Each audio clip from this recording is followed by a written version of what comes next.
Hello, everyone, and welcome to today's SANS webcast. What's new in FOR572, Advanced Network Forensics, Threat Hunting, Analysis, and Incident Response. My name is Carol Auth of the SANS Institute, and I will be moderating today's webcast. Today's featured speaker is Phil Hagen. He's the SANS FOR572 course lead and author. If during the webcast you have any questions for our presenter, please enter them into the questions window located on the GoToWebinar interface at any time. Please note that this webcast is being recorded, and a copy of the slides and recording of this webcast will be available for viewing later today and can be found on the SANS registration page. And with that, I'd like to hand the webcast over to Phil.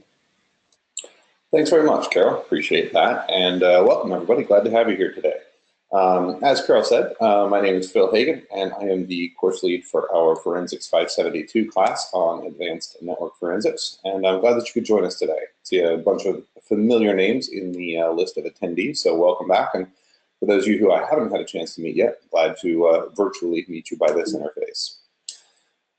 What we're going to be talking about today is a little bit about what's new in the 572 class. There's a lot of things that go into keeping our classes current and online and relevant to the industry as we see it today. So we're going to talk a little bit about that. And then I've got some specific information on exactly what we've updated to kind of give you an idea of where we're moving forward and how things are looking today. So give a little bit of quick background first. I'm not going to spend too much time here. We did have our class that was originally launched way back in what honestly seems like ancient history by now in October 2013 with our first non-beta public launch in early next year. Since then, we've done about 100 classes, and actually just yesterday I flew back from teaching at our big SANS 2018 event in Orlando, and that was actually the 72nd class that I personally taught. We've had a number of other instructors as well. And I mean to underscore that by saying, the reason that I underscore that is because we get a lot of exposure to a lot of students, and it gives us some really interesting perspective in making sure that what we're putting into the course, both now and in the future, is going to stay in keeping pace with what we need in the day-to-day grind, so to speak. One of the other fun developments that we've had is actually the addition some time ago of the GX certification, the GX Network Forensic Analyst, or the GNFA.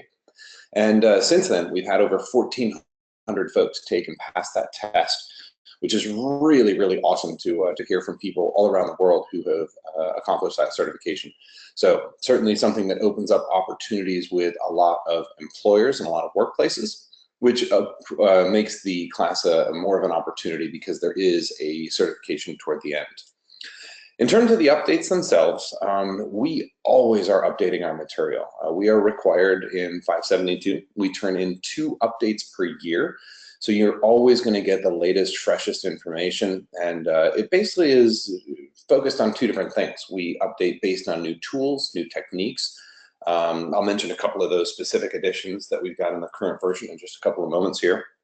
And also we've got to face the fact that our adversaries are not stagnant either. They're going to continue to change, and in doing so, we've got to keep pace. We've got to make sure that as they, let's say, for example, use more aggressive and strong encryption, doesn't mean our job disappears. It just means it gets a little bit different. We've got to change our approach, and that's actually one of the things that I'm really excited to have introduced into this version of the course.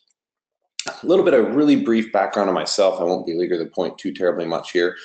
I've been doing information security work for pretty much as long as it's been a business, whether that was back in active duty in the Air Force as a communications officer, working as an information security contractor in a variety of interesting and unusual capacities for a variety of government organizations.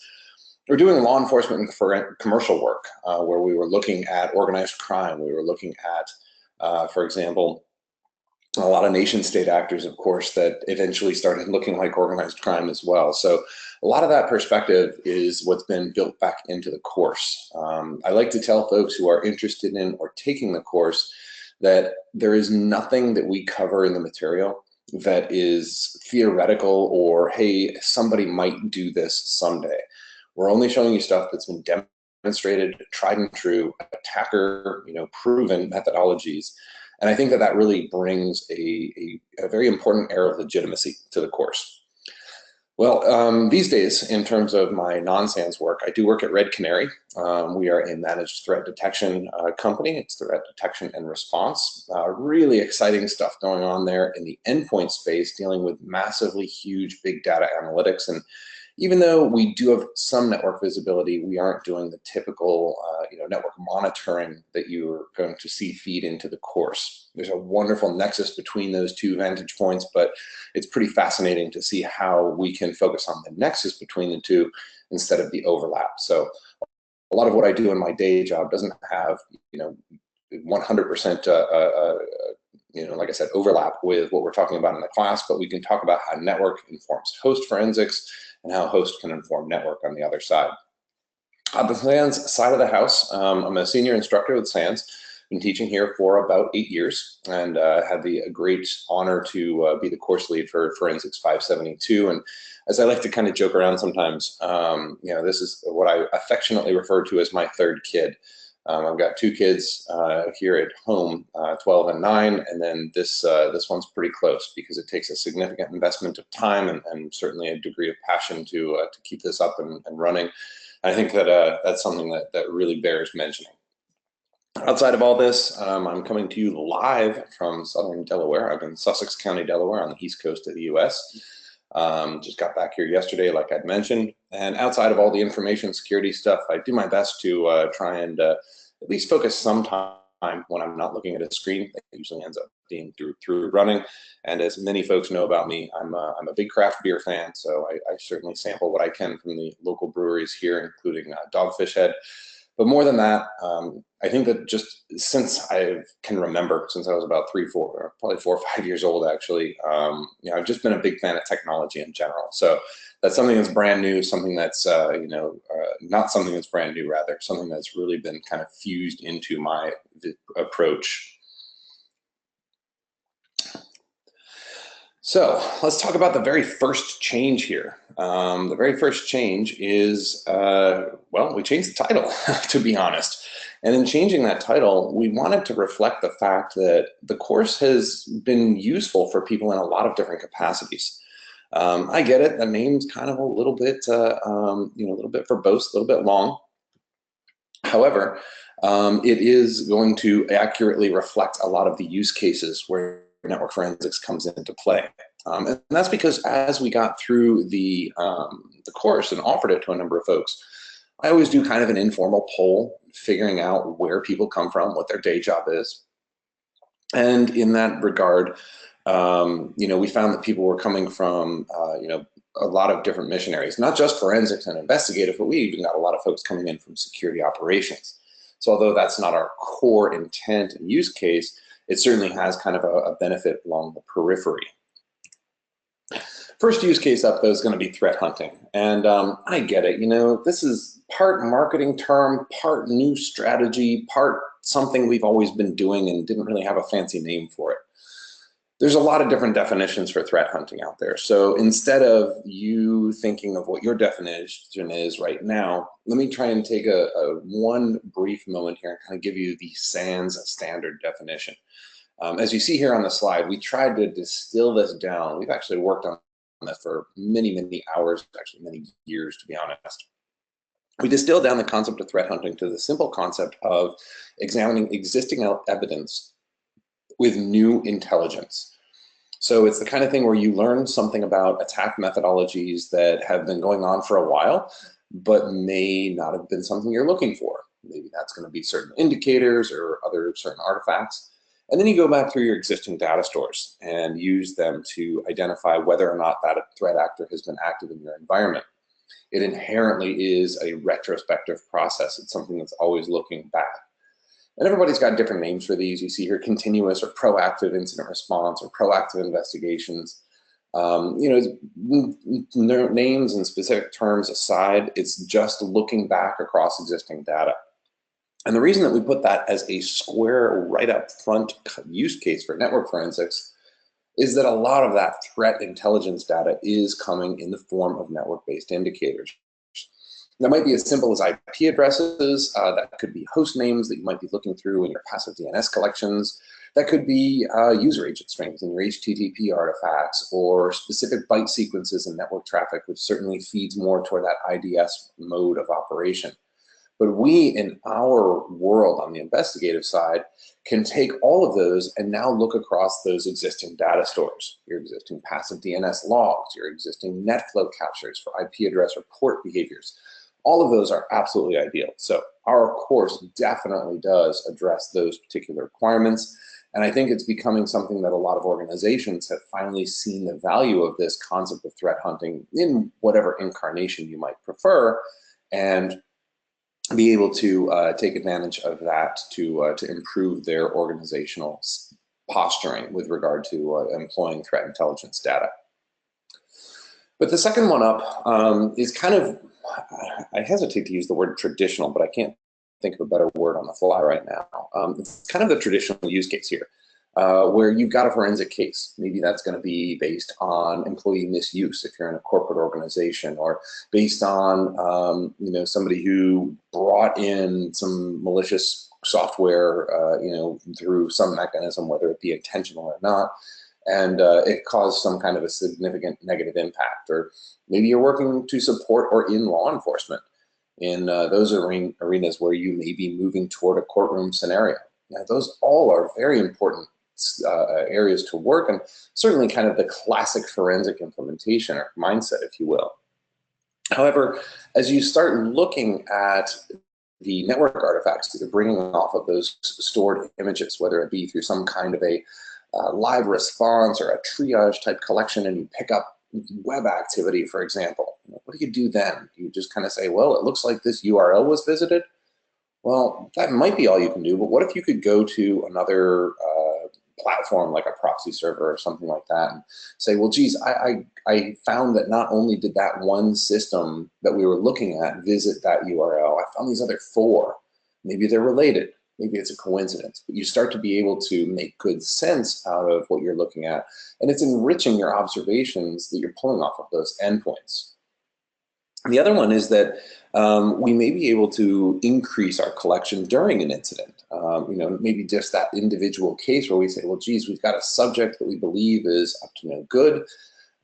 We'd like to increase the collection on them. I'd like to now go for their full packet capture if you're legally permitted to do so. I'd like to go to for example, maybe creating collections with regard to a network security monitoring platform. We're just focused on that one individual. Certainly in that kind of almost live investigative mindset, you see that looking at somebody's communications is never going to be a bad idea, as long as you're legally permitted to do it, of course. But that's another use case here, where you're either enriching or existing observations, or you're increasing your collections on a subject when you've got some kind of indication that they're maybe up to no good, or they're involved in some kind of malicious activity. And the last one is also somewhat classic, but certainly newer than that traditional forensic mindset, is going to be incident response. This is where you've got an entire environment, and you want to try and figure out where the adversary is operating in the environment. You've got a tip off, maybe from your own sources, maybe from a third party, that basically says, hey, look, you've got a serious problem in your environment. You need to get that moving. You need to do that investigation. And certainly the network data is going to help you out in a lot of different capacities here. Whether you are trying to identify what data has been stolen, a lot of times the network becomes one of the best ways of doing that, because certainly if the bad guy cleared their tracks sufficiently well on the endpoint from where they stole the data, well, it may not matter what your triage collection is. You may need to get into that network side to say how much data was taken. Even if you can't specifically say here are the files and the content, you might be able to do it. And certainly as encryption becomes more heavily used, that becomes a little bit more difficult. But there's certainly a lot of other cases here as well. Scoping is probably one of the biggest ones. That just refers to the idea that you've got some kind of an observable for the event or the incident, like maybe certain behaviors, IP addresses or whatnot, and you want to try and identify who else in my environment has communicated with those IP addresses. Does that compare against the baseline in a non-favorable way to show that this is anomalous behavior? A lot of different opportunities here. You know, we mentioned also here, finding the malware, finding out not only where it is, but what it does, what behaviors that it exhibits. All those become great use cases. So a lot of ways that incident response comes into play, and certainly as we see communications become more important, we also identify that a network becomes a pretty critical component of that. So therefore, the new title, although I will admit a little bit verbose, we couldn't really come up with a more concise way to adequately address all the different ways that network forensic data is finding its way into forensic and incident response work.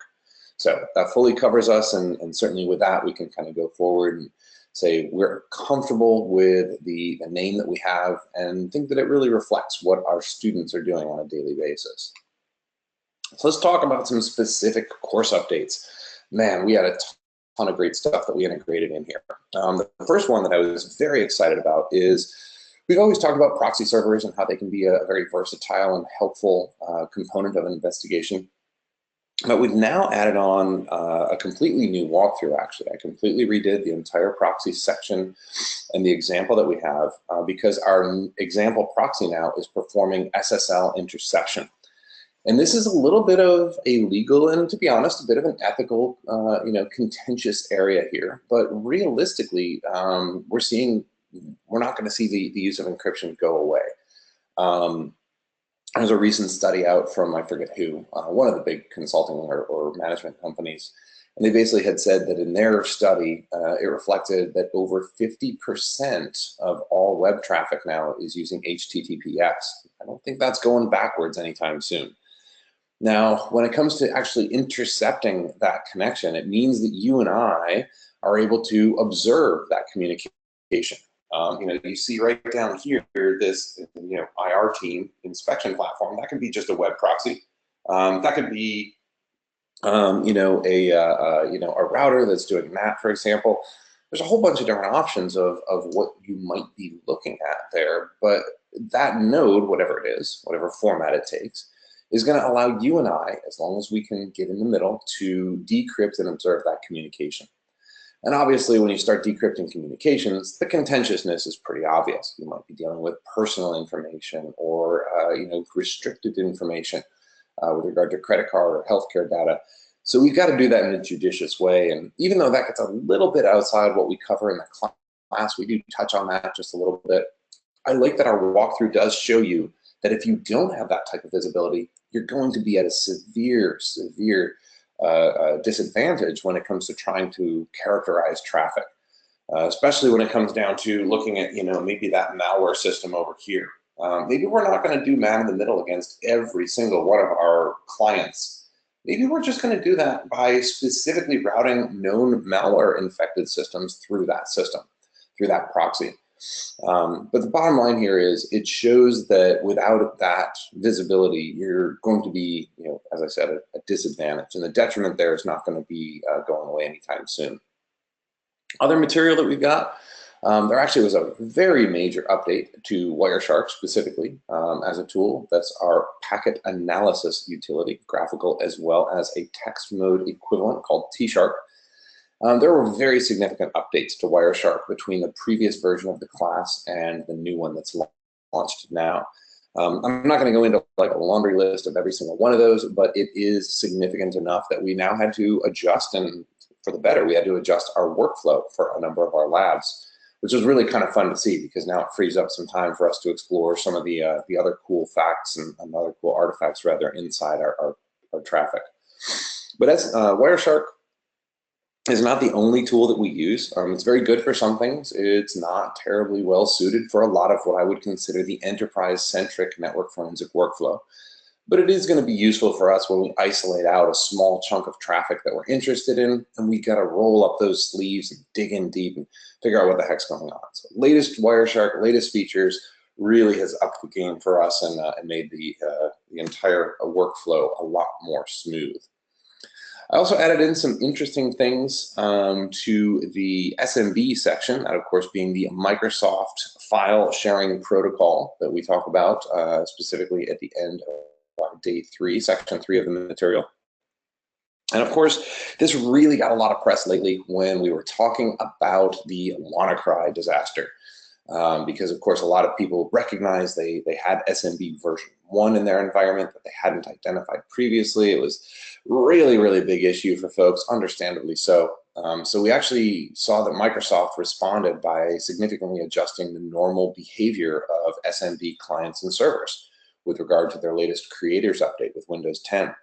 So we added some coverage in on that as well. And certainly as we look forward into a more heavy adoption of the future versions of SMB, specifically SMB version 3, I think that what we'll see is that that's going to be a very rapid adoption compared to previous iterations. And I think you're going to see a lot of organizations really step up to do that a little more readily than they did previously, just because they recognize not doing it caused a lot of vulnerability to that whole WannaCry mess. And probably one of the things that may seem insignificant, but I'm absolutely excited as anything about to integrate to the class, we've got this great method of fingerprinting SSL and TLS clients. This is called the JA3 fingerprint, or the JA3 hash. And the long story short here is, ever since the very beginning of class, since way back in, like I said, 2013, we've seen the importance of fingerprinting SSL clients. Now, what actually happened is 3 folks who work over at the Salesforce company had developed a way to very easily fingerprint that set of client capabilities that are before the encryption occurs. And they put that into a value that we can now use to say, well, this SSL traffic is consistent with Chrome version XYZ, or it's consistent with the Instagram application on iOS versus on Android. We've got some really fine-grained ways to profile those clients, even though the real core of their communications is encrypted. So even if you're not able to do that SSL man in the middle, you're going to still have a chance to at least profile what clients appear to be operating in your environment and which ones are going to be using that SSL or that TLS connection. So I'm really excited to include that in there, and I think that it's going to really scale up our ability to do really solid analysis in that SSL encrypted world. In terms of the labs, our labs are always undergoing significant change. I'll talk about some of the tools that we've updated in the Sift workstation VM in just a couple of moments, but one of the best additions to our labs has actually been based on a fantastic development from the team that writes the Bro network security monitoring platform. This used to be a commercial capability they offered, but they open sourced and made free their SMB parser. Once again, going back to that Microsoft file sharing protocol. And their SMB parser is something that you can use to very readily profile SMB activity that you're observing in full packet kind of analysis capability perspective. But they also have the ability to do file extraction. I won't get into the bits and bytes of it here, but I can sum up SMB by saying it is an insanely convoluted protocol that gets really difficult to reconstruct. And just a couple of bits lost here and there can completely confuse and in some cases break a lot of SMB object extractors that are doing file reconstruction. Well, the team behind Bro did a really good job of overcoming a lot of those known limitations, and they put that into their public code base. So we're using that as well. And that's live, that's active right now. And it's been a great development because it actually overcame some of the limitations we previously saw using Wireshark and a couple of other SMB extraction utilities. We also have a lab that's honestly one of the student favorites throughout the entire class. Everybody likes a lot of the labs, but this one gets a lot of rave reviews. We have a whole section on protocol reverse engineering. And that means you're looking just at network traffic in an effort to characterize what is contained in that traffic, whether it is a misused protocol where we're putting a lot of extra junk into HTTP, or whether you're dealing with a completely proprietary custom protocol that your bad guys wrote just for you. We go through those samples and we identify ways and methods that you can use to try and make sense of those for your cases. And we have 2 brand new, completely overhauled samples that we're using for that lab. The lab that we have actually gets you right into the weeds, and you're looking at one ransomware sample, which is going to allow you to maybe pivot out into scoping in your environment, finding out who else in the environment appears to have any behavior consistent with a malware infestation. And we have another one that is a custom nation state malware for which the source code was leaked. It's one called GhostRat. You're going to be going through GhostRat and actually extracting out protocol structures from a totally binary protocol based just on source code awareness. So you're really starting to cross over between those two streams of looking at not the binaries like they do in Forensics 610, but you're going to be looking at the source code in an effort to understand what you're seeing in the network traffic samples that we provide for you. And there's a whole bunch of other tools that have been updated as well. I mentioned the JA3 hashes before. We have kind of framed our entire SSL inspection and profiling lab to use JA3 instead of using another string of values that we did previously. Basically, we took that concept of what we'd always been doing and we applied this new JA3 methodology, which makes it a lot faster, it makes it a lot more scalable, and makes it, to be honest, a lot more decisive. And we've got a bunch of other utilities that have updated that we've taken advantage of as well. I'll mention Moloch, which is a full packet capture and extraction, object extraction, metadata extraction system. Their new versions of the software that we've integrated to the class have overcome some of the limitations that it had previously. So we're able to get better, get faster, and basically create more solid analytic products through it. And that does bring me to our VMs. Man, this was probably about 50% of the level of effort that it took me for this version of the class, was updating all of our labs to address the latest, greatest virtual machines. So the first one up, good old Sift. I'm sure a lot of you are familiar with the Sift workstation virtual machine. Well, Rob and his team, that is Rob Lee, that is, our boss and our curriculum lead for DFIR courses at SANS, he and his team have been hard at work taking everything that was in the previous iteration of Sift and building it into a brand new version, being based on Ubuntu version 16.04 with long-term support. And we took that baseline, and in order to make it most suitable for our class, I added in a bunch of other custom features and custom code bases. We talk about what those tools are in the classroom, and I can kind of point you to those. But when you are in the class, you get a USB that does contain that 572 specific version. And it's basically got all the latest, greatest stuff in there. I mentioned Wireshark and T-Shark. Those are both in there, and we use both of those very heavily during the class, but always as a part of a broader kind of a workflow. We have the latest NetFlow utilities that I like to use here. Those are NFCapD, which is a live collector, which we don't use, but we talk about how it would be used. That goes more into the continuous monitoring phase, but it's important to understand where the data comes from, so we did discuss that. And now we're including one called NFPCapD. Now, that is part of the same suite of utilities, but what I absolutely love about NFPCapD is that it's going to take PCAP files in, so full packet capture in, and it's going to generate NetFlow compatible data files. So it's going to generate those in a way that we can then examine. And as we talk about in class, NetFlow's crowning benefit that we get in our overall analytic workflow is that it is ridiculously fast. Depending on the number of sessions, you may be able to query what was a summary of a NetFlow summary of terabytes worth of traffic in just a matter of a few seconds, because you're only looking at the summaries, the index, if you will. That becomes a fantastic way to speed up that analysis. And because we now have NFPCapD included in the class, we talk about how to distill that NetFlow down into, that packet capture down into NetFlow. It's a way that you can take those large collections in and make good sense of them very, very quickly overall. A question actually came in, great question. And if you've already taken the class, what is the best method to update? And another one just came in about whether previous attendees will get the new Sift VM. At this time, it is still something that's just distributed within the class, but if you will allow me a little bit of non-committed, forward-looking kind of prediction, I am working very closely with the Sift team to try and figure out how we can get our custom modifications integrated into the upstream stream. I do not have a specific timeline for that right now because they've got a lot of other classes they're supporting as well, and I don't get to set their priorities, but I am working with them, and we will make a big deal on Twitter and on our mailing lists and such when that is something that's available for the community. So we're definitely working toward that, but certainly for the time being, our focus is on making sure that we got a solid, reliable platform inside the classroom.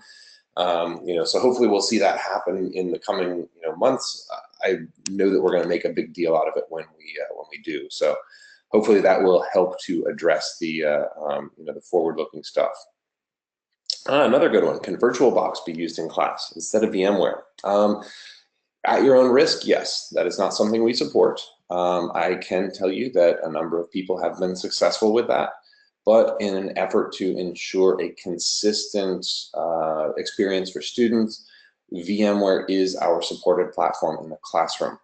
So if it's something that you can't get spinning up based on converting it over to VirtualBox very quickly, our recommendation is always to go grab a free evaluation copy of the VMware Player component, which you can then use without having to buy that license. You can also do a 30-day evaluation on VMware Workstation or VMware Fusion, which will be appropriate for the class. So those are the ways that we do address that requirement. Again, just to be consistent and to make sure that we have our teams running dozens of tests that replicate the classroom environment most closely, we do standardize on VMware itself. Well, there's a whole bunch of other tools that are in there. Network Miner is one from a fantastic developer, a Swedish gentleman named Erik Jelvik. And Erik has created Network Miner, which I'm sure a number of you are familiar with, but we do cover that. We have a great lab that shows the decapsulation and decoding that's done in the Network Miner utility and how it's writing out all those great files to disk for use. And there's a ton more. I could list out a ton of these different tools that have updated versions, and we've revalidated and sometimes where we can streamline the labs around the new features of the tools. Great stuff overall. And one thing that we had started in a previous version, but I want to draw attention to here, is I want everybody to realize that we are a command line heavy class, not exclusive, but it's pretty heavy. And that's because when you really get down into these large data sets, a lot of times the command line is going to be the best way to make the easiest, fastest sense of those. But I also realize that that's not where everybody's going to be comfortable 24 hours a day. Just because I am doesn't mean that that's something I project onto all of our students, not by a long shot. Instead, one of the features you can use in the Sift VM is, if you would like, you can optionally run a command that's going to clone down a copy of all of the command lines that are used in the entire lab workbook. So all of our labs throughout all the 5 days that are lab heavy. That's going to be something that if you really just don't want to fight with syntax, hey, look, I don't blame you. But what we can do instead is go into those command line text files and copy and paste the command lines out. But once again, it's optional. I realize that some people are going to be able to take off and be a little bit more direct by just typing it in themselves, and that's totally cool. But I wanted to let everybody know that that's not something that we have as this kind of fundamental expectancy of all our students. I realize everybody's got a different preference and a different priority there. Next VM up is one that's certainly near and dear to my own heart, is SoftElk, our Security Operations and Forensics Elasticsearch instance. This is something that we released initially under the SoftElk name about a year ago. It is a free community VMware appliance that is something anybody can use for their casework if they would like to do so.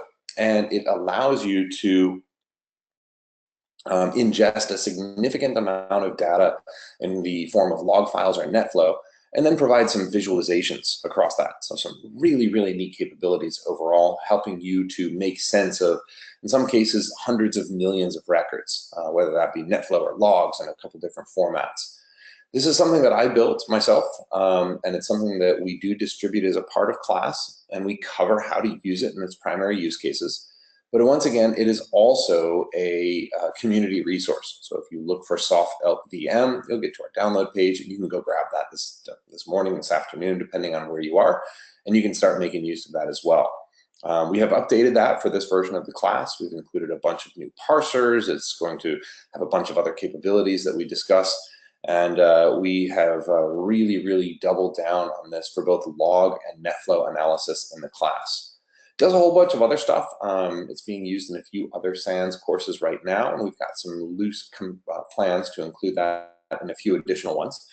But this is the kind of thing that is a huge investment of time, but it's well worth it because we've got about 10,000 or so users right now that are launching and leveraging this every single day, and it's a great virtual machine that I'm very pleased with, and we continue to support moving forward. Last VM, third of three, is Moloch. Moloch is something that I just introduced to the class about a year ago. However, it is a tool that is undergoing significant development. In fact, I just had the great opportunity a couple of weeks ago when I was teaching in Northern Virginia to meet the entire Moloch development team. And they're fantastic, they're committed to the project, and they're just really good folks. So if you're not familiar with it, Moloch is a free and open source utility that provides full packet capture and real-time indexing. That real-time indexing is key because it's pulling out all kinds of important metadata, stuff going on like pulling out the user agents, pulling out the GET requests, pulling out the DNS names, pulling out, as you can actually see if you look really closely over on the right-hand side of this screenshot, JA3 hashes, which is a brand new addition to the version that we're now using in class. So just as we talked about that before, you can now start to profile that based on the fact that it's calculating those at ingest time. It's also something that scales up incredibly well. We use it in a single instance virtual machine, but because of its really fast Elasticsearch storage backend, I've seen this scale up to many tens of terabytes, and in a couple of rare cases up to the petabyte level worth of network capture. So we've completely updated it. It's got a gorgeous new interface, as you see here, and I don't use that term lightly. It really is a very slick, well-polished interface. So all credit to Elise, who's the UI developer on the team, for the work she's done on this. And it's a tool that we use to ingest the packet data for a lab that we do. Actually, we do an incident twice in the class. We do it once by looking at it through the logs, and we do another time with Moloch looking at that through the packet capture. And I also say this in class, but I'll highlight it here. Moloch has become a very popular and very common tool that our winning capstone teams in the class often have. So we'll talk about the capstone exercise. It's one of the competition events that we have at the end of the class. That's something that a lot of teams have used Moloch for very successfully. So brand new version. It's going to be the latest one that we have present in the officially supported chain, and we continue to update that moving forward. So a couple of questions pop in. Let me make sure that I'm getting that. Yeah, so there's a question back on SoftElk. Let me touch on this before we move on. Does it handle Plaso files? I don't want to get too deep into the overall process of SoftElk as a project. We do not do Plaso file parsing in the class. That is something that we're focusing on and continuing to work with a couple of our developer partners to try and integrate. It's something that we are actively looking at, but it's outside of the network forensic scope. So I just want to let you know I saw the question, and that is a feature that we're working on, but we don't have a specific timetable on when we're going to be able to have that in a consistent and reliable enough mode for me to introduce as kind of master mode, master trunk line code base. Another utility that we have, maybe not a utility so much as a tool, is our network forensics poster. I'm sure you've seen these. We all like to joke about how many posters SANS likes to print, but we did update this version to match all the stuff that's in the class. There's a couple of great things that we've integrated to here. I know this is a little bit small, but hopefully you can bear with me. You'll see here I've got these hexagon icons, the P, the F, and the L. Well, those are icons that indicate different types of the network data, network evidence. We've got packet capture with the P, we've got NetFlow with the F, we've got log files with the L. Well, those three icons right there, the red, the blue, the green, those are actually used consistently throughout the entire class. You may have seen a couple of those in some screenshots previously. But those icons are used on a poster as well as a workbook and our slide material. And it basically means, hey, what I'm looking at on this slide or in this lab, what kind of data am I using for it? And it's going to give you an idea of where those different types of evidence are going to be helpful for you. But that's certainly not where the poster ends. There are a bunch of different panels on here that are going to help you with everything from SoftElk and Moloch to this little red section that you see over on the right-hand side. It's actually our network forensic toolbox. It's giving you about 15 or 20 different network forensic tools that you can use to process and parse and extract information. And we give you basically a quick reference to each of those tools, and really, really helpful to just to keep tabs on command line switches and whatnot. And hey, in terms of acquiring this thing, not only do we cover its use in the overall workflow of the class, this is something you can grab an electronic copy of. The URL is on your screen right now. And if you go to any of our DFIR NetWars events, regardless of which class you're actually taking, you'll actually be able to get a copy of this poster as well. So keep your eyes on this. Occasionally you can request these to be mailed to you, but right now I think it's just in digital form. But you can always keep an eye on our Twitter account to try and get a good feel for that. Question came in about reference to AWS flow logs. Stephen, I do have a test one of those. I do have a VPC flow that is handled in the developed version of this is of SoftElk now. But realistically, when it comes to NetFlow, your question is actually a good gateway into a broader concept, which is that we in the class talk about all different methods of NetFlow, whether it be NetFlow proper, whether it be IPFix, whether it be VPC flow, whether it be Azure flow, whether it be SFlow, AppFlow, JFlow from the proprietary extensions. We put them all under the same umbrella because a lot of the analytic processes that we use and the value that you can get for them to your investigation is going to be very, very equal across them all. Not 100% equal, but pretty close to parity. But to your point specifically, I think that's also a cool reminder for me to mention that when we do go back to talking about SoftElk, anytime we consume any of those various family of NetFlow type evidence sources, I normalize all those and I put them all together into the same index.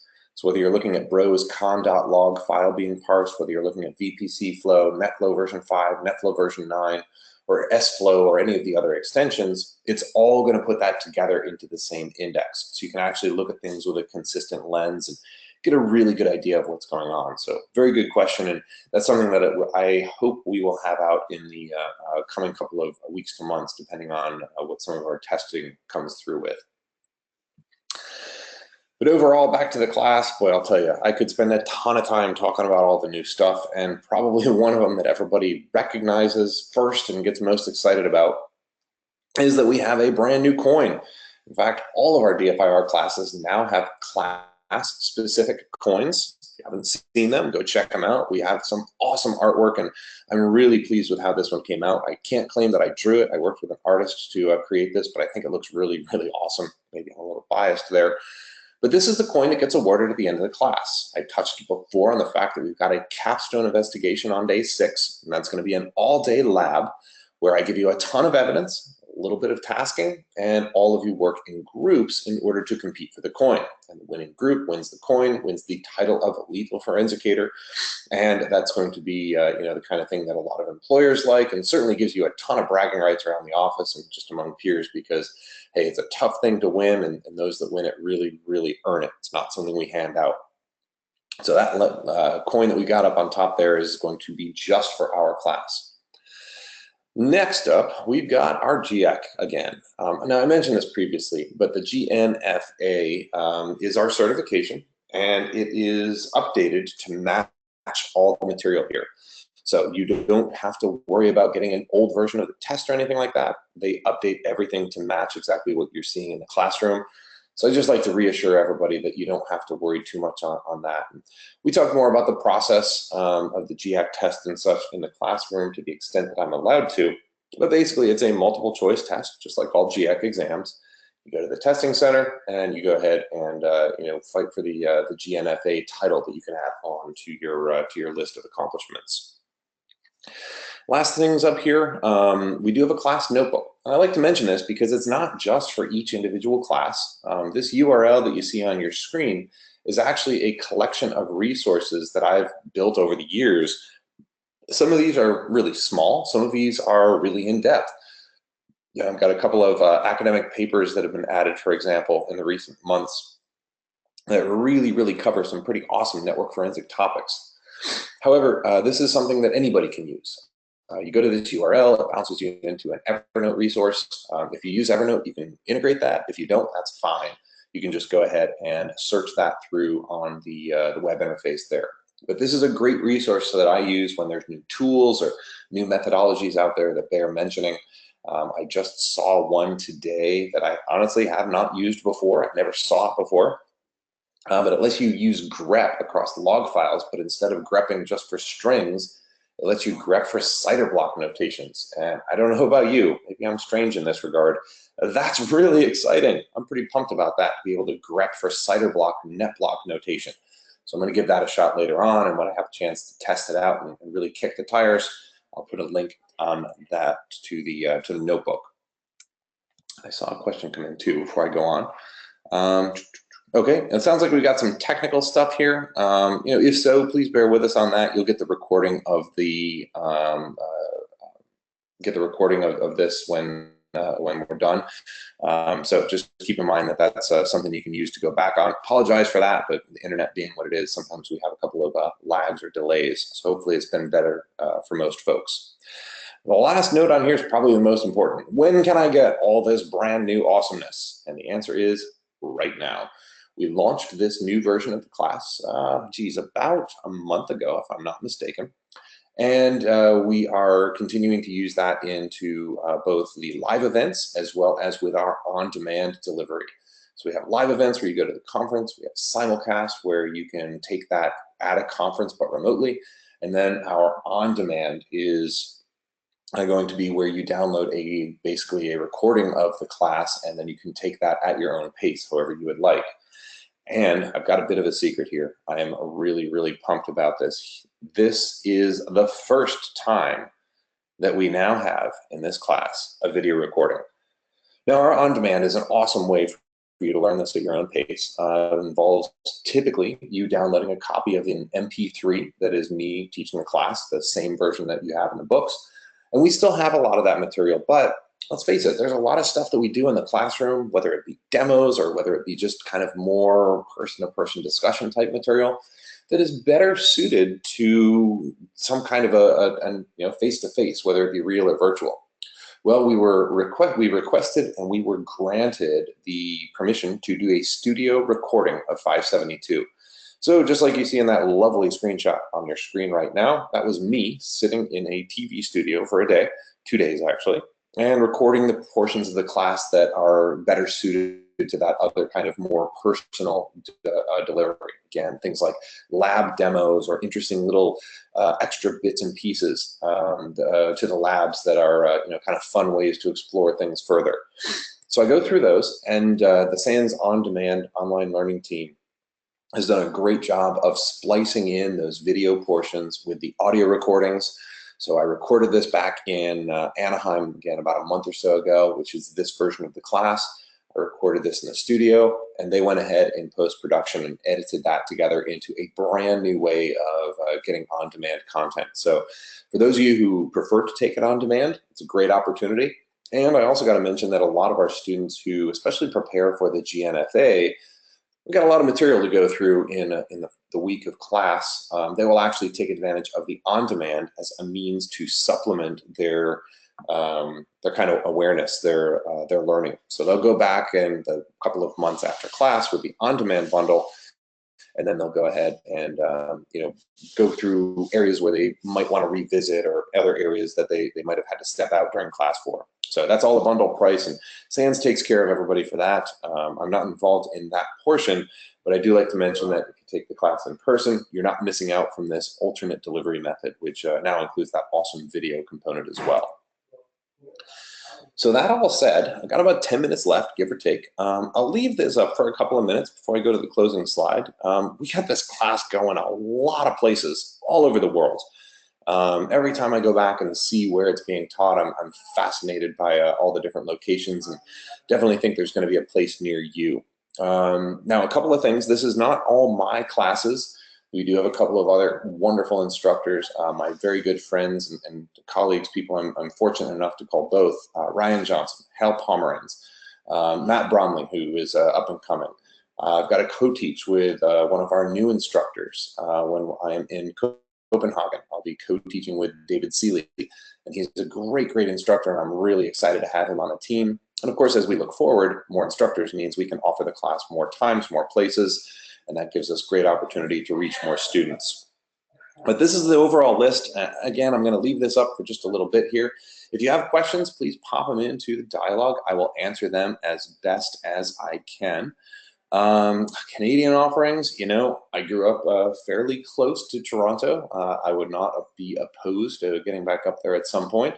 Anywhere in Canada will be awesome. I will pass that along to our conference team. We do have a conference in Vancouver, but unfortunately they did not have the space to add on 572. So maybe someday we'll see that happen. So I agree, Derek, I would be happy to get back up there, maybe when it's nice and snowy so I can get back up on the mountain.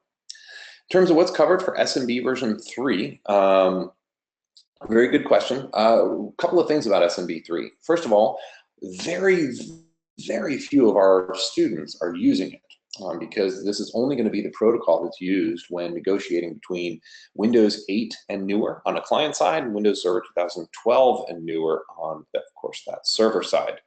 That means that a lot of our organizations are still stuck with Windows 7. I don't mean stuck in a bad way. That's just where they've kind of standardized.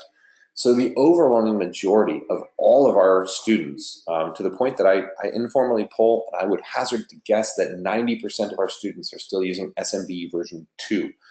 So in terms of what we do cover on those, we cover a lot of the differences. The analytic methodologies that we use for looking at the earlier variants of SMB still apply with the newer version. It's just the kind of thing where when we see a sufficient kind of movement toward the newer version, then we'll be able to update the class again because we want to address what people are seeing in their environments. So we do cover that in terms of a lot of the differences, in terms of a lot of the the variance and the compatibility between the different operating systems and the different capacities. So yeah, all of that comes into the way that we cover SMB version 3. So hopefully that addressed what you were looking for. Any other questions at all? All right, well, again, all of these slides and the recording will be available, as Carol had mentioned in the chat, and I touched upon it a moment ago. Oh, good questions coming in. What is covered for Bro? So with Bro, we do talk about that as a proactive kind of visual, data collection platform, as well as one that can be used in a forensic capacity when we're loading in from PCAP files. In fact, going a little bit deeper into one of the panels on the network forensic poster specifically, we talk about the different ways that I do what I call distilling network-based evidence, where somebody gives you a terabyte of PCAP as part of a case, and you need to break that down into a couple of different, more manageable data types. One of those is going to be Bro. And we've got a lab where we actually what's the word here, do a point-counterpoint kind of a comparison between a sequence of traffic that was observed by both a firewall and by Bro. So you're comparing and contrasting between the two of those.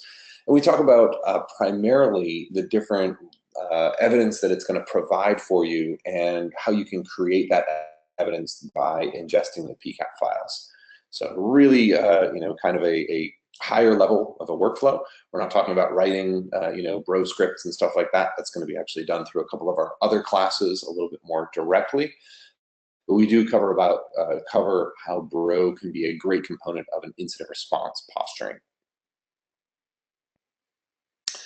Let's see, any other things? Oh, cool. Quick comment in here that I felt I'd relay.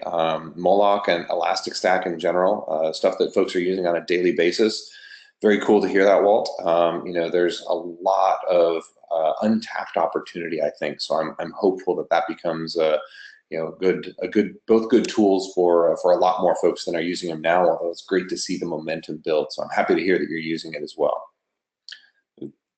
I'll go ahead and leave it on this slide here, which is kind of all the relevant details. I'll be able to stick around for a couple more minutes if there are any questions, but I appreciate your time today. Thank you for joining again, and I hope that you found this informative. And I hope that I get to see you in class sometime soon. We've got a lot of them coming up, and I'm very excited to hear people's feedback, of course, and certainly how this stuff is like, as I like to say, hitting in the real world. How it's affecting your workflow and your casework. But that said, thanks very much to everybody. Thank you for your time. I know that it's constrained, and hopefully we delivered for you today. And please do drop a note, say hello on Twitter, say hello in class, and heck, even if you do go to a conference and you end up at a different class, I promise I won't be offended. Stop by, say hello. Definitely good to keep in touch with folks as you kind of move through your careers and your education. But thanks very much for your time, and we'll see you soon. I think that means I hand it over to you, right, Carol? Yeah, and thank you so much, Phil, for your great presentation, which helps bring this content to the SANS community. To our audience, we greatly appreciate you listening in. For a schedule of all upcoming and archived SANS webcasts, including this one, please visit sans.org/webcasts. Until next time, take care, and we hope to have you back again for the next SANS webcast.